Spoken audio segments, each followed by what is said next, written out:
Untitled Radio presents The Center with your host, DC Radical One.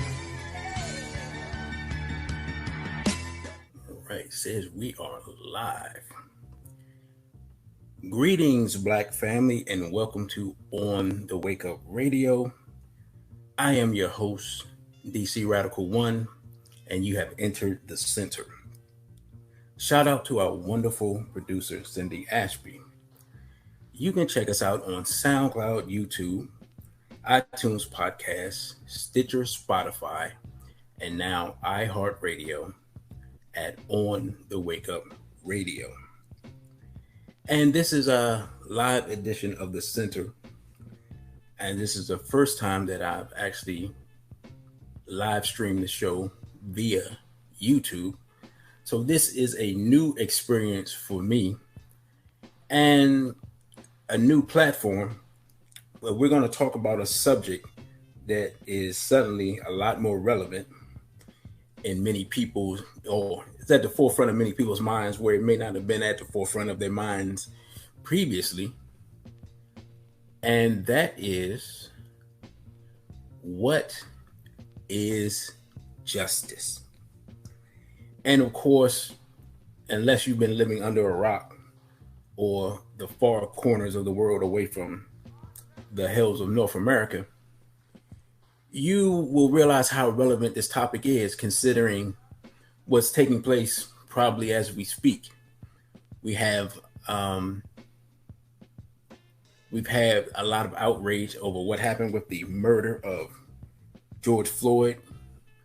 Before that, it was Ahmaud Arbery. In between them was Breonna Taylor. And of course, there are many, many more Black people who have been senselessly and needlessly murdered at the hands of terrorists who happen to be wearing police uniforms. And so now we see upheaval in the communities, and we've seen some uprisings in various cities. But we want to look closely and take and examine exactly what's going on. And we also want to examine the meaning of justice, because one of the things that happens, and I know it happens because I've been at many rallies and protests and marches over the years, is we always express our desire for justice. And so that's why I thought about it. And what's weird is I had this topic for 4 months and I just kind of held it for whatever reason. And I said, you know what? When we talk about what is justice, we never actually define it. So I don't think we have a definition. And so since we don't have a definition, I don't think that we can properly ask for it, because maybe what we think is justice is not what the Europeans who we are asking for justice. Maybe there's a disconnect there, and maybe we're not speaking the same language, and so we're constantly disappointed with what we get. And so we're going to explore it, and I'm going to just take and look at what is a legal definition of justice, and then we're going to go into that. And so what it says is, number one, fairness. Number two, moral rightness. And number three, a scheme or system of law in which every person receives his or her or its due from the system, including all rights, both natural and legal. And then it says, one problem is that attorneys, judges, legislatures often get caught up more in procedure than in achieving justice for all. And it's very interesting, that last part, that the legalese gets in the way of the justice. And so as Black people, we know all about that. And we don't have to be lawyers to know about it. We know that the fairness part of that seems to go out the window when it comes to Black people. in this case with George Floyd, what would be fair would be for the people who murdered him, who are police, to receive at least the sentence that the black police officer who murdered a white woman received. And I said at least that. Why? Because in that case, it was one person who accidentally shot another person, and that person died. Where here, and he was just reacting to someone coming at him in the middle of the night, it's dark. They come, bang on the window, he reacts, person's dead. Where this case is, we see that the man is brutalized. Now we see he was put in the vehicle, taken out the vehicle. The man puts his knee on his neck for at least 7 to 8 minutes, where people are pleading for the man to be let go. He's already handcuffed. He's already restrained. There's no reason for this behavior from the police. And yet, and still, they continue to abuse the man and snuff out his life.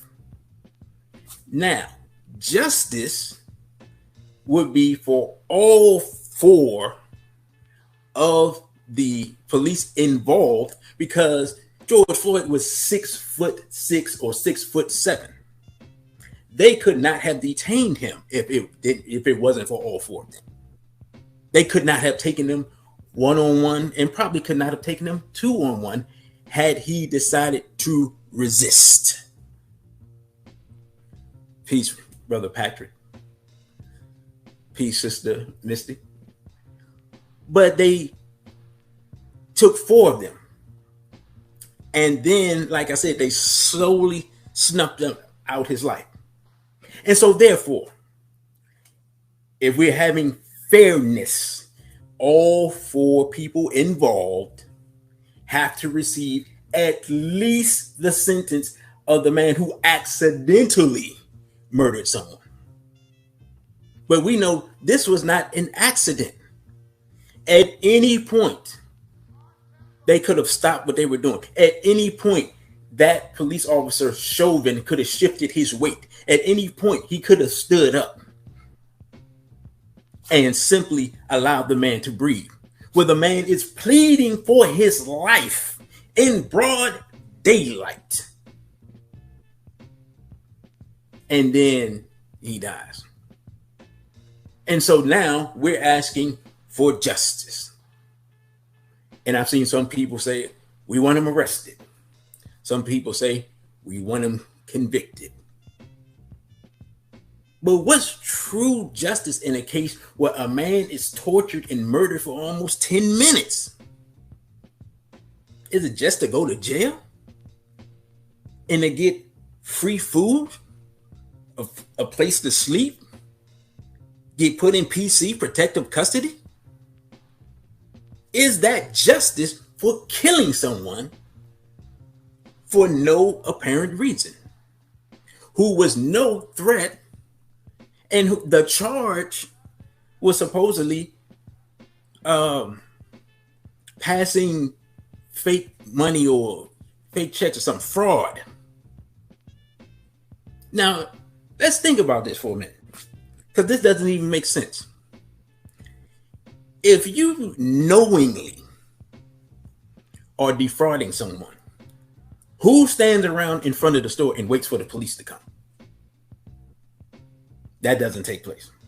So we know, I haven't even heard anyone even look at that aspect of it. So the whole charge is suspect. Then we have the fact that it's probable these 2 gentlemen knew each other. Because first of all, George Floyd, again, as I said, was 6'6". He's a 6'6" black dude. And him and the cop worked in the same place. It's kind of hard to miss that guy. It's kind of hard to not recognize him when you see him. And so what was his response upon seeing him? It wasn't to say, oh, you know what, man, I work with this dude. You know what, let me talk to him, see what happened. Nah, his response was, let me brutalize this man. I work with this dude. Let me brutalize him. So I believe, without question, that there's some type of connection here. There's more to this story than what we are getting. But with all that being said, regardless of the backstory, what is justice? Not just in this case, but what is justice for Black people? What do we have to make a definition. We have to come together and decide what is justice when Black people are brutally murdered by whites. Now, in my opinion, I'm old school. I'm Old Testament. See, the Europeans, they tell us that they believe in the Bible, that they're Christians. That's what they tell us. They say, we believe in the Bible. But when it comes for Black people believing in the eye for the eye part, they don't want us to believe in that part of the Bible. See, they don't want us to believe in that part of the Bible. How do I know they don't want us to believe in that part of the Bible? They don't want us to believe in that part of the Bible because if they did, they would not have dismantled the Black Panther Party. See, we've been down this same road that we're on before multiple times where, and you can go back, it's so bad, I listened to an old speech from Malcolm X. All you have to do is change the names and it would sound like he made it a week ago. Talking about police brutality, talking about how the police brutalize us and then blame us for being brutalized. Blame us for being murdered.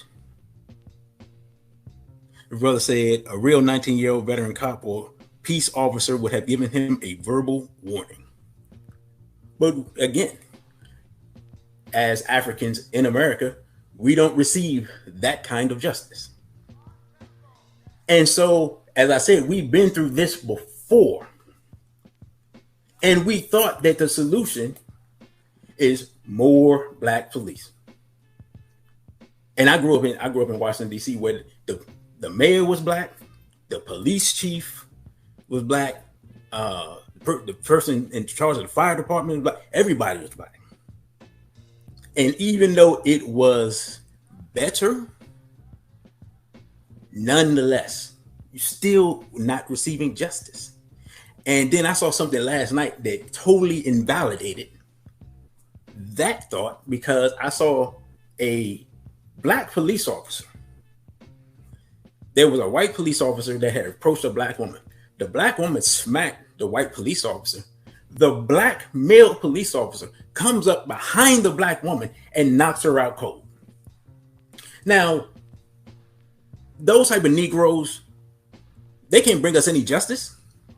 That type of violent assault on a Black woman, where's that type of violent assault on the white supremacists when they brutalize us, or when they murder us, or when they hang us?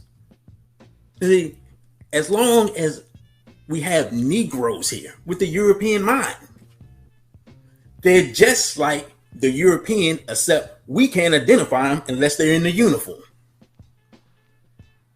And so the idea that more Black cops will be the solution, or more people inside the system will be the solution, has been made null and void by the reality of what the people do when they're in position to do something to help Black people. They're so scared of the enemy that they have been neutralized and then, in fact, weaponized against Black people. And so now we have to figure out, okay, that's not the solution. What is the solution? One of the things that we have to do is we have to stop trying to integrate with Europeans. See, if we being realistic here, the brother George Floyd obviously is a brother that's popular with the ladies. If you saw the interview on the Wake Up Radio, one of his friends from Houston. And then we see this European female. So as a black man, this is a lesson for us as black men. If you choose to engage with non-black women, when things go down, what's going to happen?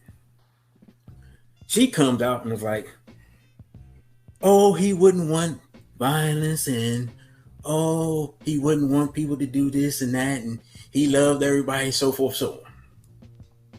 And all of that could, I mean, it could be true, it could not be true. I don't know the brother. But what would a black woman have said in that case? Most sisters, and if a sister really care about you, she's not going to be sad. She's going to be angry. And we know how sisters are when they get angry. And we know how when a sister really loves a brother, seeing something like that, she's not going to tell people to calm down. She's not going to tell people to be nice. She's not going to tell people to get along. What she's going to tell people is that she wants some justice now. And she's going to say it in a way that everybody knows. And I believe it was Eric Garner. Was it Eric Garner's wife? They had tried to offer her apology. If I'm incorrect, correct me. And she told them, hell no, I don't accept your apology. See, that's the black woman.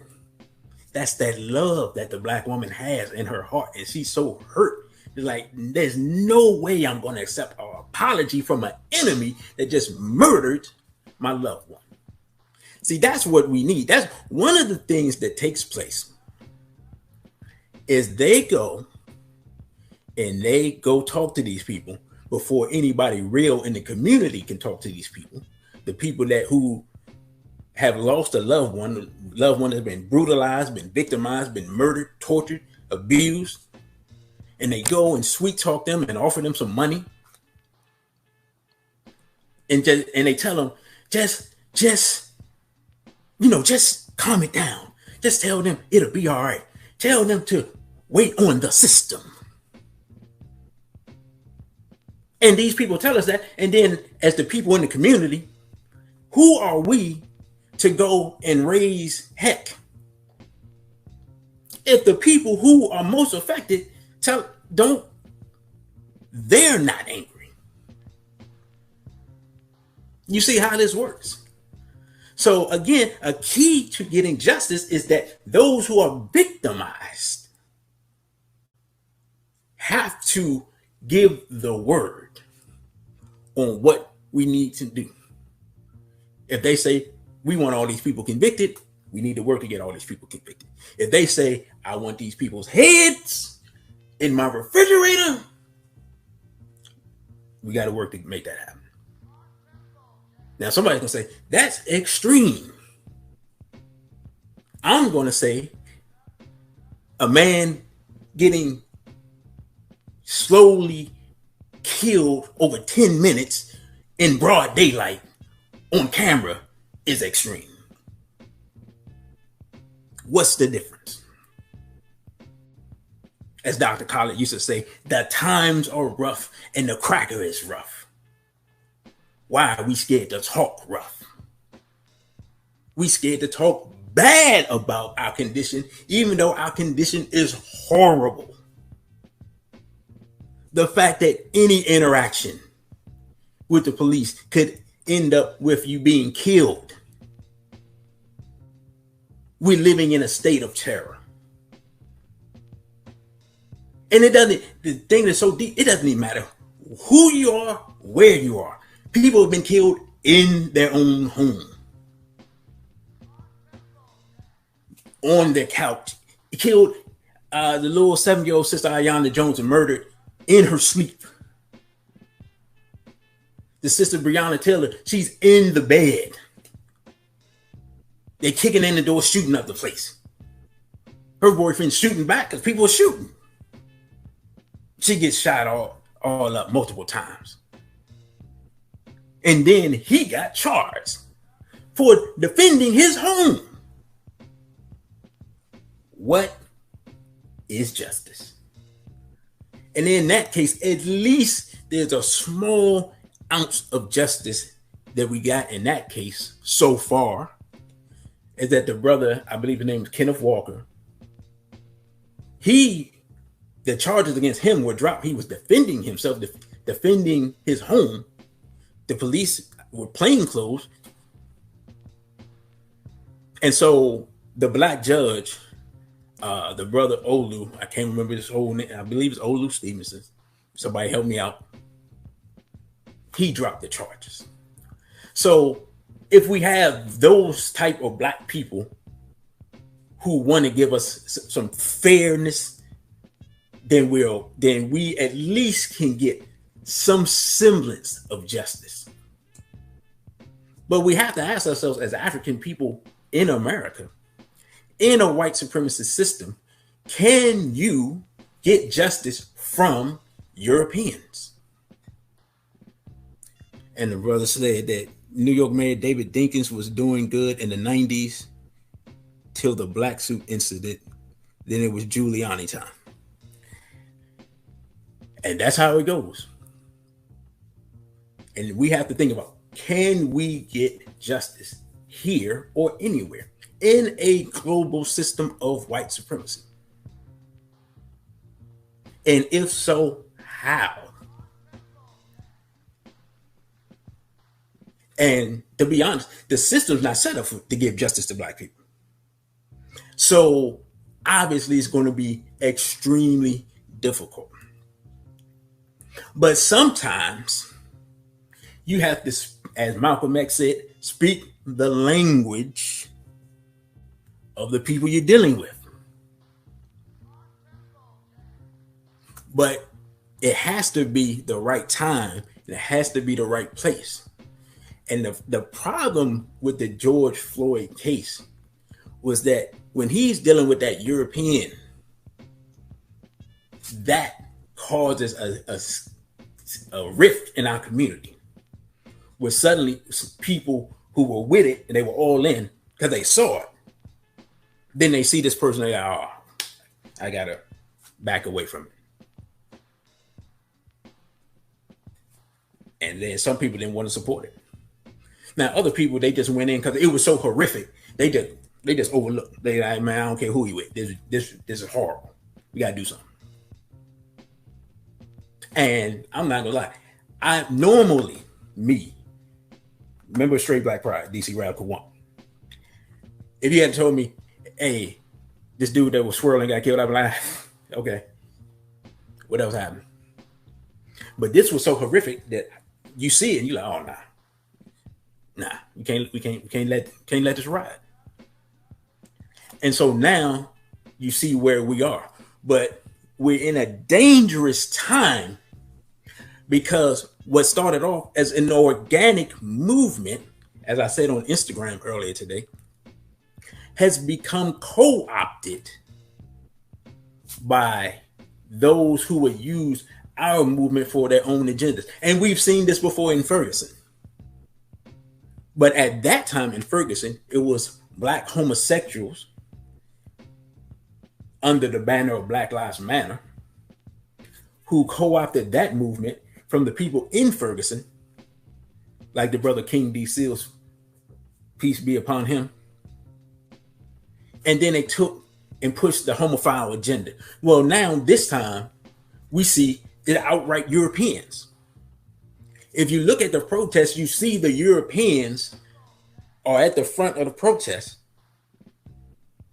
disrupting things, burning things, breaking things, destroying property. And you see two different types of Europeans if you really understand what you're looking at.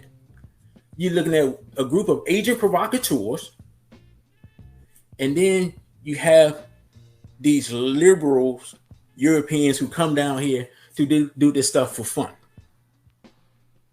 they're different sides of the European political spectrum. Both of them are doing things that will eventually cause a backlash. And the backlash is not going to come on them because they're going to disappear back to wherever they came from. The backlash is going to come down on the black community. So when Trump decides to militarize the police and send them where he's not going to send them to where the things are happening, which is downtown in a lot of places. He's going to send them in the black community to further brutalize black people. That's why it's a dangerous time for us. So that's why I'm saying for our people, if you know people that are out that are protesting, because I see mostly young people, you have to warn them of the game. They're being set up for slaughter. It's not that we shouldn't want to protest and resist. It's the fact that they're being led into a trap because they have not separated themselves from these Europeans. And these Europeans can go take off their masks, change their clothes, and hop on a train or in a car and drive off, and nobody pays them any attention. And like I said before, sometimes they're police provocateurs. So they can just take off their clothes and put their uniform back on. While black people are the ones who get arrested, brutalized, shot with rubber bullets and all types of other things that take place. And so we're in a very dangerous time. We have to be wise and intelligent and observe what's going on. Because this thing was organic at the outset. There is definitely outrage in our communities. We are definitely tired of being brutalized. But with that being said, the fact that this is happening in at least 20 cities. And when I look at the footage, and sometimes people post about what's going on in their city, the majority of people out there now are not black people. And if you believe that Europeans care about black life, you're on the wrong live stream. Because if they cared, they would go talk to their cousins, their uncles, and their brothers, who are the ones on the police force who are brutalizing us. See, that's the thing that nobody talks about. These are their cousins. This is their family. If they want to talk to them about stop killing black people, they just call them on the phone or text them. They don't have to do all this. This is for show and for fun for some of them, and a reason for them to go out and destroy property and act a fool, which they normally do anyway. Like if they win the Stanley Cup or the national championship or you name it. The white people have rioted for all types of stuff, tore up all types of things for no reason whatsoever. And this gives them an opportunity to continue that behavior. While who gets the blame? Black people. Because we heard Mr. Trump, he said, once again, he threw out the thug word. And the bad part is, when people pointed it out, you had to point out the fact that Mr. Obama utilized the same word talking about people.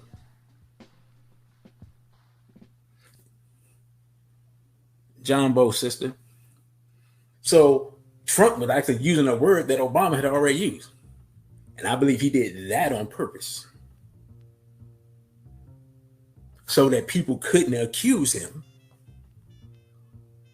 of racism for using the word. But it's a cold word. It's a word that sends to the white supremacists that is open season on these people, that you can do something to these people and we will not prosecute you. So now we still back to the original question of what is justice. Now we talked about what it is, and this is the European definition. We haven't talked about how can we achieve it? How can we achieve it? Well, in this case, you have to have short-term goals and long-term goals. In order for us, if we want in any of these cases to achieve justice, I only know one man who's been able to achieve justice. And he's not a lawyer. Now I'm saying in my lifetime that I saw his methodology and it worked. Right? In my lifetime, where a black man was murdered by, I believe, 3 Europeans, and they were convicted, and 2 of them have been executed. There's only one man that I know that's able to achieve that. And that was the Honorable Dr. Khalid Abdul Muhammad. Now, back in the late 90s, James Byrd was murdered in Jasper, Texas by 3 Europeans. He was dragged behind a truck for, I believe, a whole mile until his head popped off of his body. It's one of the most heinous murders we've ever heard about. In the middle of nowhere in Texas. And it was looking like there was a possibility of them either getting a light sentence or not even convicted at all. But then Dr. Khalid Abdul Muhammad and the New Black Panther Party, they went down to Jasper, Texas. Armed brothers, disciplined, strong, militant. Dr. Khalid, for those that remember him, was jet black. Bald head, no facial hair. Carrying an AK-47 and black fatigues and black boots.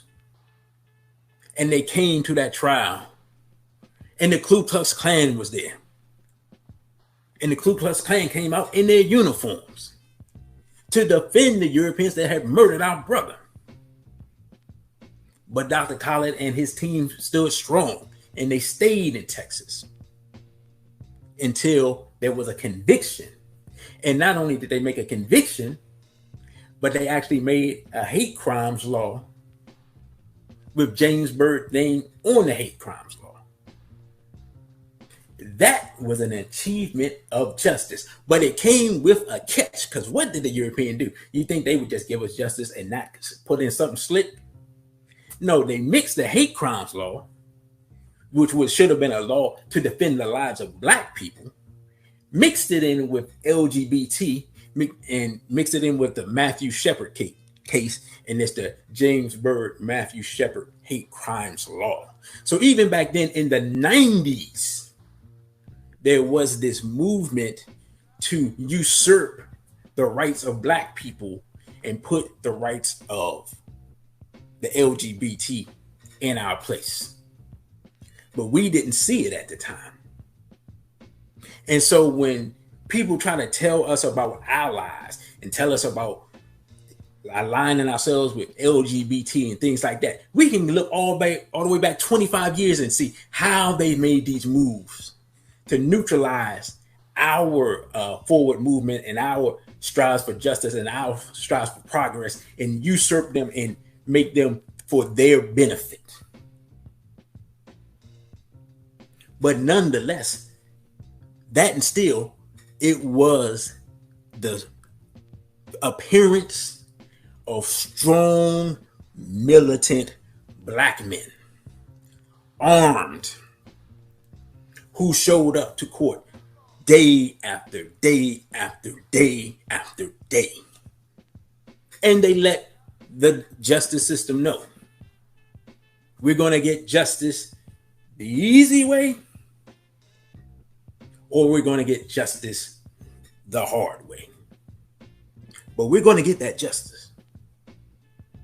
And as I said, 2 of those Europeans that murdered that brother have been executed. So it cost 2 European lives. And hopefully they get rid of the last one. So it'll be 3 European lives, for one black life. Now that is justice. So that tells us what we should be looking for in this George Floyd case. Because you have 4 people who murdered this brother. And the thing that's deep to me, this is what's so deep. People who are in law enforcement should be held more accountable because you should know the law, because your job is to what? Enforce the law. So if anyone knows what they're doing is wrong, there's no one who knows what they're doing wrong more than law enforcement. So why is it that the law enforcement is not held to a higher standard than the regular civilian who doesn't know all the laws, who could be doing things and not know? Whereas the police, they know what they're doing. That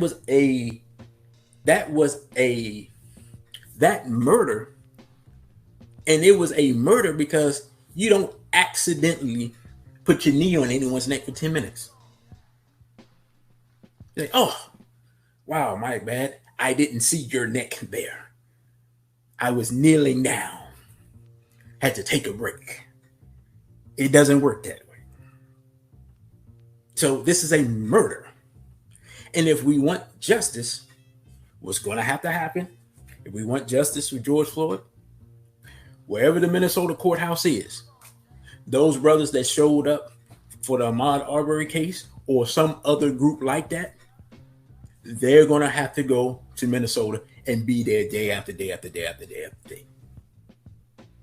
And for the Ahmaud Arbery case, another set of brothers are going to have to be there armed day after day after day after day after day. And in, I believe, Kentucky, for Breonna Taylor, a cadre of brothers going to have to be there armed day after day after day after day after day. If we want justice, this is the only proven way that I've seen in my lifetime. And we can go even further back in the case of Robert F. Williams. Robert F. Williams, who was the president of the NAACP in Monroe, North Carolina, when black women were being brutalized by Europeans, he said, okay, let's go. He's part of the NAACP. He said, we're going to go the legal route. We're going to do the NAACP thing. And so when they went and they got one of the Europeans, this was in the 60s, and they got him indicted. And when they got him indicted, what happened? He was indicted, but of course what? He got off because it's the 60s. And we can't get people convicted in 2020. You can imagine what it's like in the early 60s. And so then the sisters, because you know how the sisters are, you know how y'all are sisters. Okay, Robert, what are you going to do now? And he said, okay, well, what I'm going to do, I'm going to use my United States military training. I'm going to get my brothers and my crew. We're going to get armed, and we're going to defend ourselves from racist brutality and attack. Why? Because it's obvious we can't get any justice here. But we're going to get some justice, though. We're not going to be brutalizing our women. And so Robert F. Williams really set the stage and was one of the inspirations for the Black Panther Party. Again, the Black Panther Party with the Denzel Dow case. Denzel Dow was murdered with his hands up. They went and investigated it. They took the evidence to the police. The police were like, oh, well, we can't do nothing. Take it to the legislature. So they said, okay, we'll take it to the legislature. So they took their guns to the legislature. They didn't get justice in that Denzel Dow case, but they got a lot of justice moving forward. It cost a lot of lives.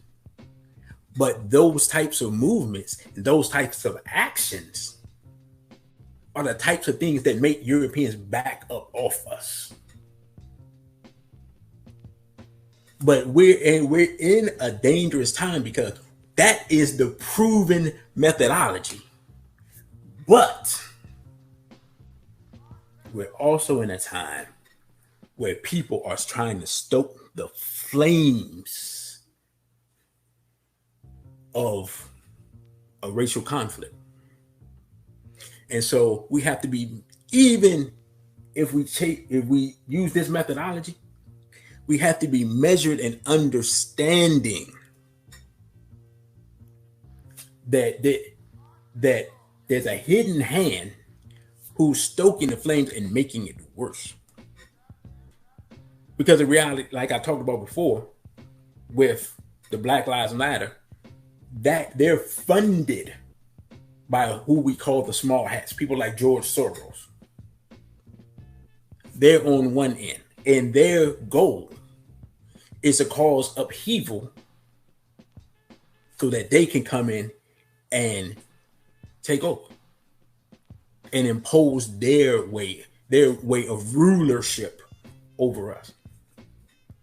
And they want to use black people as cannon fodder against the whites that they're battling with for control.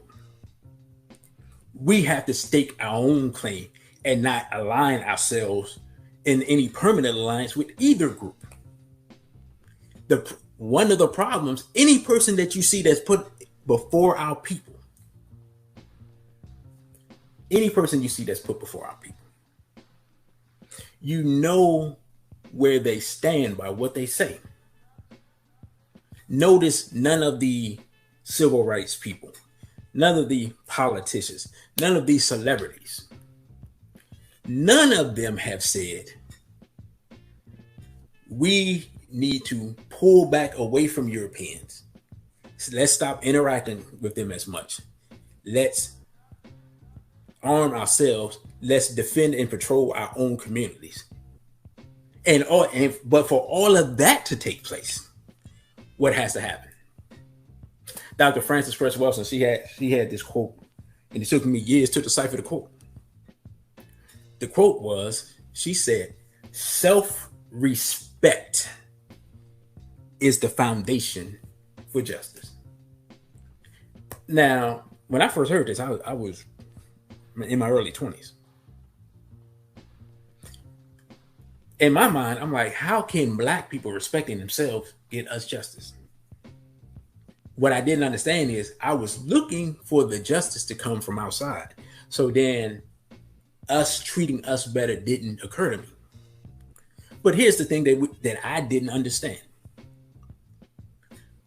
And I'm going to use a perfect example. Our use of the N-word is a perfect example for this. We use the N-word in our music, in our entertainment. So you're just all over the place. We just N-wording up a storm. We N-wording up on social media. We N-wording up on music and whatever, the movies and whatever, comedy, you name it. We just N-wording up a storm. Europeans come, they listen to our music. They like to steal our culture. And then they want to N-word up. And then we say, oh, well, you can't N-word. They're like, well, why can't I N-word? You N-word. And then we're stuck. We're sitting there like, because you can't. But if we respected ourselves as black people, we wouldn't use the word. Marcus Garvey said we deprecate the use of this word. He said that 80 years ago. Actually, no, maybe almost 100 years ago. Meaning we hate the use of the word. Because the word was given to us and encouraged for us to use by enemies. Now, would Europeans feel as comfortable using it if we didn't use it? I'll say no, because I lived in a time when we didn't use it, and no European dare said it in a setting where there was more than one black person. If it was two black people and there was 10 of them, they wouldn't say it because they knew it was a fight. But now, because what? Because self-respect is the foundation of justice. Because we're not respecting ourselves, they use it.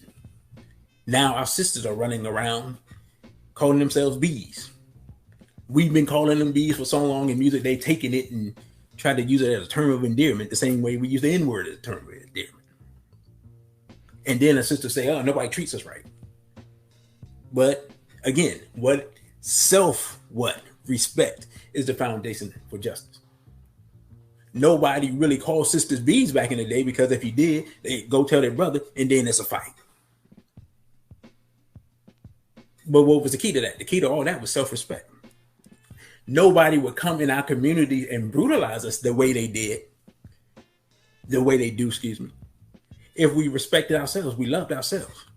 The thing about the 60s, if you go back and look about the 60s, what were the things that they were doing and talking about? Black is beautiful, black is powerful, black power, black love, black self-respect. Right? And then what did that make? That made a whole generation that was willing to put their lives on the line. So the brutality that would engulf the entire community, those brothers and sisters who were part of that movement, they absorbed all of that for all of us. They made that sacrifice.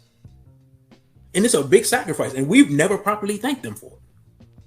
But the larger community didn't come under the type of attack from the police that those brothers and sisters did, because they absorbed the attack. And in some cases, the community would come out and rally in support of them. Like going way back to when the Nation of Islam came under attack in Los Angeles in, I believe, 1961, the community came out and supported Malcolm X and the Nation of Islam, because one of the brothers was shot. I mean, they brothers were shot all over the place, shot in all types of places that people didn't say those words back in the day. But what is my point? My point is seeing those brothers defend themselves unarmed against an armed attack, and seeing the way they carried themselves, it made more people want to join their movement and fall under that discipline, and then be trained where they could defend the community. Seeing the Panthers stand up to the police made people come and want to fall under that leadership and join that cadre to defend the community. So what are we lacking in today's environment? What are we lacking in today's environment? What we're lacking in today's environment, we don't have an organization of strong, disciplined, militant, organized Black people who work only for Black people, who aren't going to be running around with their pants sagging, N-wording, calling the women B's and H's and whatnot, being man whores, running scams on the people, taking their money, and all the other things that go on. Until we can develop this type of spirit and this type of understanding and this type of mindset, where we respect and we develop, because it has to be developed in this time. We had to go back to the beginning, where we develop Black love and Black self-respect, not just Black quote unquote romantic love, but the Black love of brothers and sisters, the Black love of Black men forming a brotherhood. When you build that, then no one can come against you, because your movements are automatic. You don't have to call anybody and say, hey, I need your help to so-and-so. You just say, hey, brother so-and-so was attacked. You step out immediately. Sister so-and-so was attacked. You step out immediately. There's no discussion. You're not asking no questions except, where do I need to show up? I've been a part of those movements where that mentality, that's the mentality. They call you, say, we're meeting at such and such time. You get the answers when you get there. But if we want justice, these are the types of things, types of institutions, types of movements, types of organizations we're going to have to build for ourselves, where they can make a move on the chessboard when something takes place.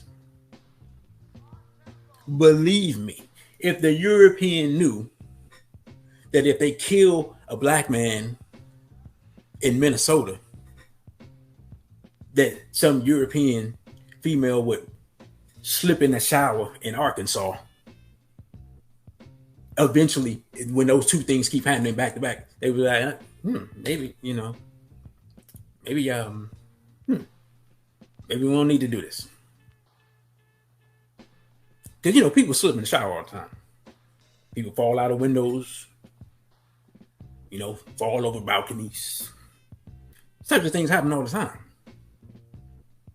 It's only when they happen in accordance with another thing do people put two and two together. But in order for us to achieve justice, this is the type of thing we're going to have to build. And it's not something that can be, unfortunately, it's not something that can be done instantaneously. And not in this day of time. Because we're not the people we were then. We always say we're not our ancestors. You see people say we're definitely not our ancestors. There are no Huey P. Newtons running around here. There aren't many Robert F. Williamses or Malcolm X's or Khalid Abdul Muhammad's running around here. So we could, we can pretend and act like we're big and bad and this and that. But what it is for the last two generations, we've only been practicing on brutalizing each other. We got plenty of people in our community with guns. Plenty of people in our community even that are trained. We got murderers in our community. People who have killed people for free or a fee, running around our community right now.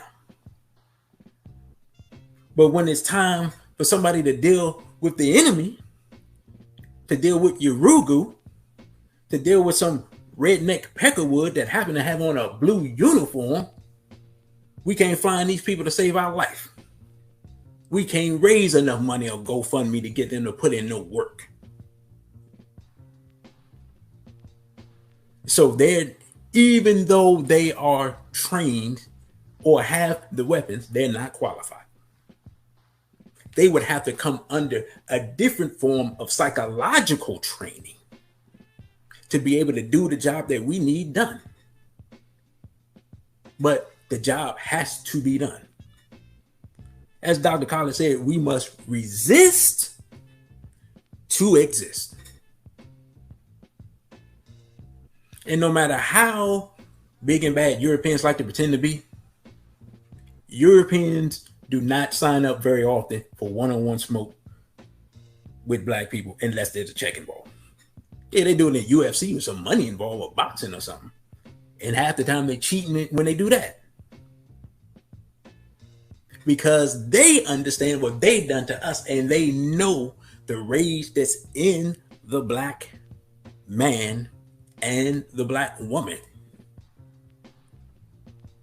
We've had black women throughout history that have led armies that have defeated Europeans.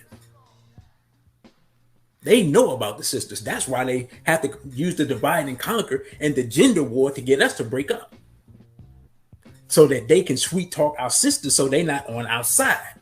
But it's something within the black woman, even when she sees that we're not doing right, that she'll come to defend us anyway and talk bad about us later. And to be honest, as black men, we have dropped the ball on some things, especially in the last 30 years. And I've been on the planet for it, so that's part of my generation. We just got to hold that L. But the best thing that we can do is to build now to prevent and stop the racial assault on our people. But we have to have people who are willing to change their psychology. You can't be loving the white woman and fighting white supremacy. It doesn't work that way. You with the white supremacy in the bedroom. You can't be two dudes sodomizing each other, but talking about you fighting white supremacy because you're engaging in white supremacy in the bedroom. And that's why we had to come up with straight black pride. Because we saw that everything was being co-opted and watered down. Things that were strong when we were coming up, and some of us had been a part of them, had been watered down. And it's so funny that a couple of years ago, people thought that the concept of just announcing that you're straight, black, and proud was this radical extremist concept that the black man, that's stating the black man belongs with the black woman. You can get an argument from that with black people. The brother said, if you sleep with the enemy, you are the enemy. That's right, brother. That's right. If you're spending 8 hours a day with someone, you're on their team. Your family is their family, all that. It's very simple. And the reality of the situation is, no man keeps the interests of black people in his forefront the way a man is that's married to a black woman. Once you made that investment in a black woman, it is very hard. If she's a real sister, it is real hard to go home knowing you've been selling out every day, because she's gonna let you know. Like they told Robert F. Williams. So what you gonna do now, Robert?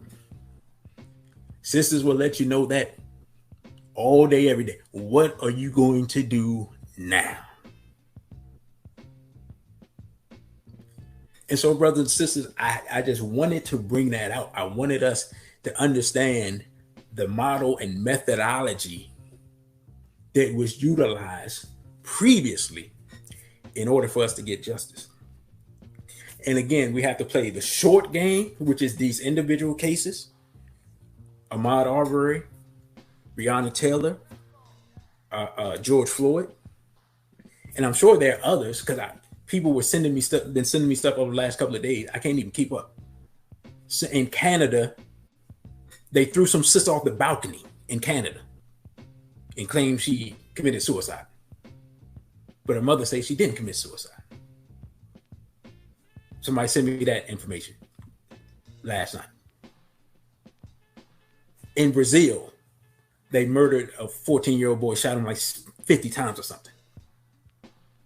So while we're here in the hells of North America talking about what we're going through, which is real, the assault on black people is global. We're fighting a global system of white supremacy.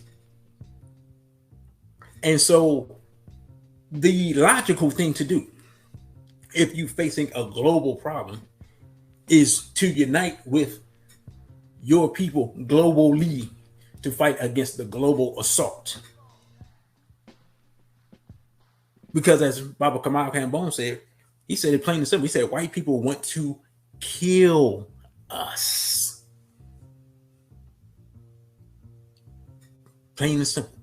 And he said it years ago. He said that when Hurricane Katrina, after Hurricane Katrina.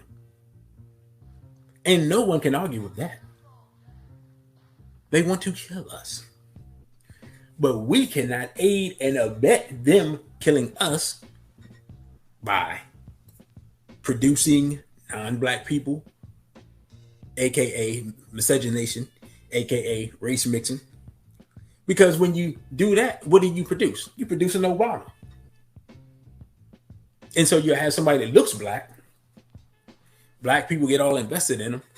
He does nothing for black people and sets you back 20 years from the 8 years he was there. That's what miscegenation gets you. So you can't do that and bring about any justice.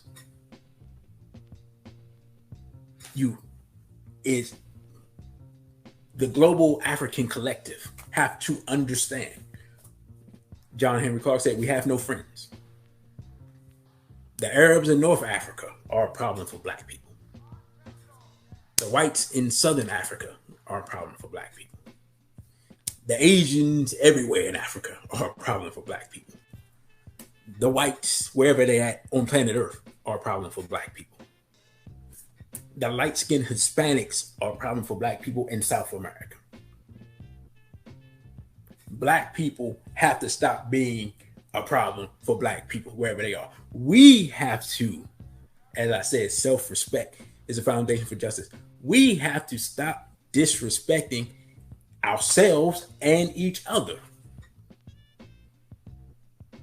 Dr. Welsing talked about it, and next week I'm gonna get into it. We're gonna talk about the code. Because we always talk about being on code. Well, what's the code? Most people don't know the code.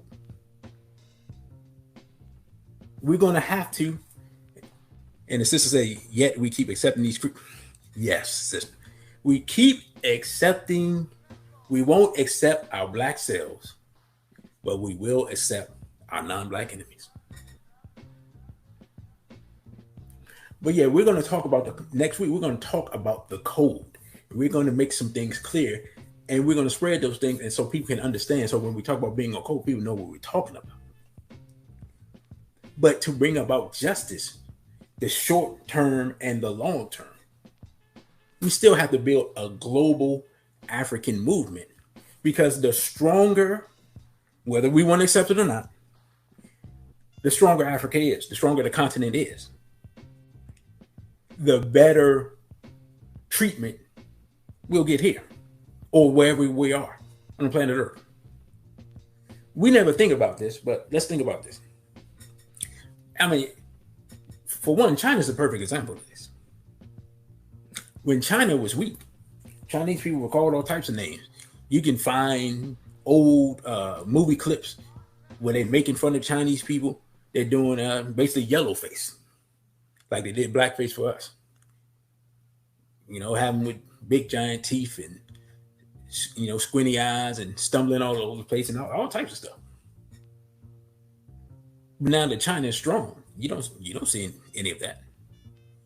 But the Chinese and the Japanese will make mockery of black people. Why? Because black people are weak. We're weak, not because we're naturally weak. Why are we weak?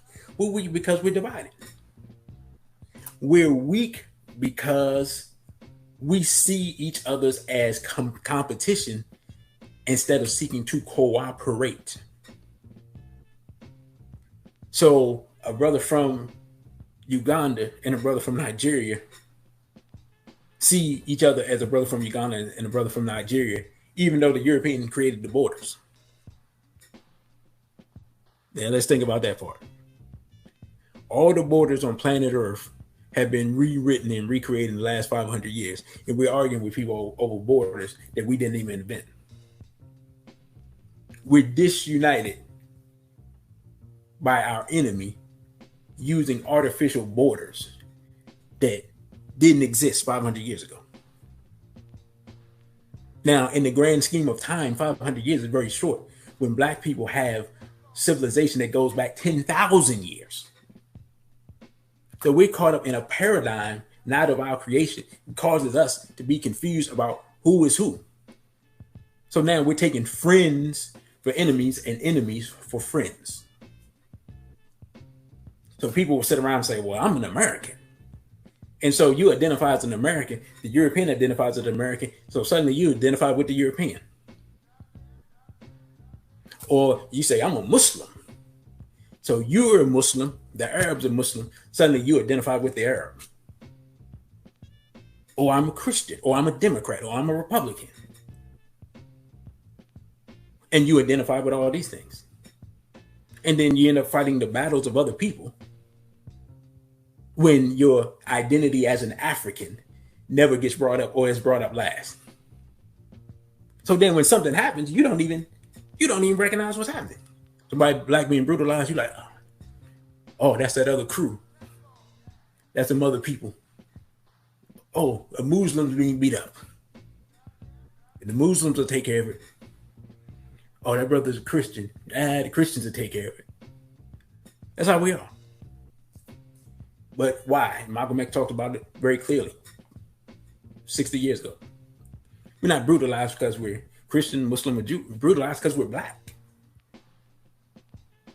We're brutalized because Europeans hate us because they ain't us. And they have a natural desire to destroy. It's in their DNA. They can't help themselves. So when you're in the midst of a people like that, you have to speak their language and deter them from attacking you. It's just like any other predator. I don't care how big and bad the predator is. If the predator goes after prey that is fighting back, sometimes the predator just says, I'll go find something else to eat today. There's too much work. I'm using too much energy to digest this thing. We haven't, because of our division and our lack of self-love and self-respect, we haven't made it difficult for the predator to prey upon us. We haven't made it economically difficult. We haven't made it militarily difficult. We haven't made it socially difficult. So people from various communities, they prey upon us because we haven't made it difficult for them to prey upon us, to make them look elsewhere for people to destroy. We allow people to come in our community and cart our daughters off to do who knows what with them. And we don't have any team going to look for them. We allow people to come in and pimp our women. And we don't have any team to go and take care of that situation. We allow people to bring guns and drugs in the community and we use it and sell it to each other and shoot each other with it. They bring us the guns. If they're going to bring the guns to us, we might as well use it for the right reason. But we don't do that. Why? Because again, what? Self-respect is the foundation for justice. And until we get that part through our head, until we get that love again of community and self and move away from this integrationist, love everybody, I don't want to hurt no other people mindset. Because as much as we've been saying that, we've been hurting ourselves. Whether we out in the street fighting, shooting and killing each other, or in the house arguing and fighting. Because oppression causes distress in your life and causes you to lash out. And most often you're going to lash out at the person that's closest to you. If you don't understand what's taking place. The sister said drop squad. Definitely drop squad needed. That's an old reference. You got to be a certain age to remember drop squad.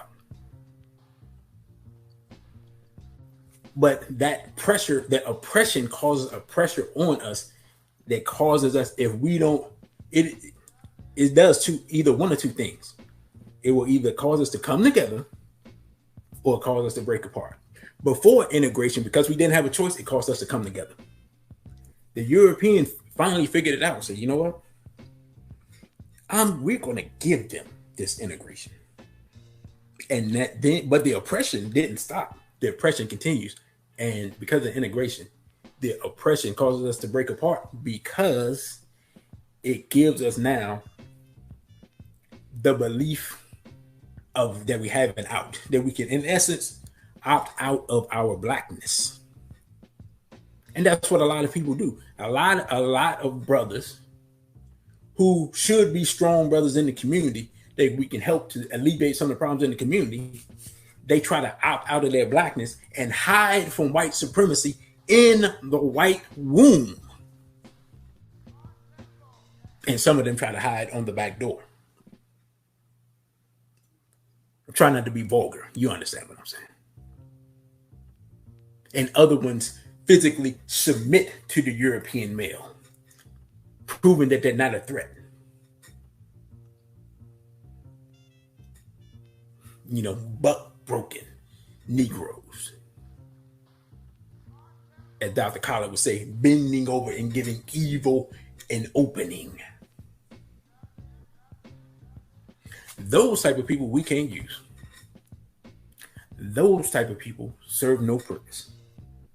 And I'm going to be honest, I'm not sure what percentage can come back from that. Once you lay up in that camp, I'm not, I know maybe one person that's come back from that, as far as, and that was a sister, one sister, before she had knowledge, laid up with a European, then found knowledge of herself.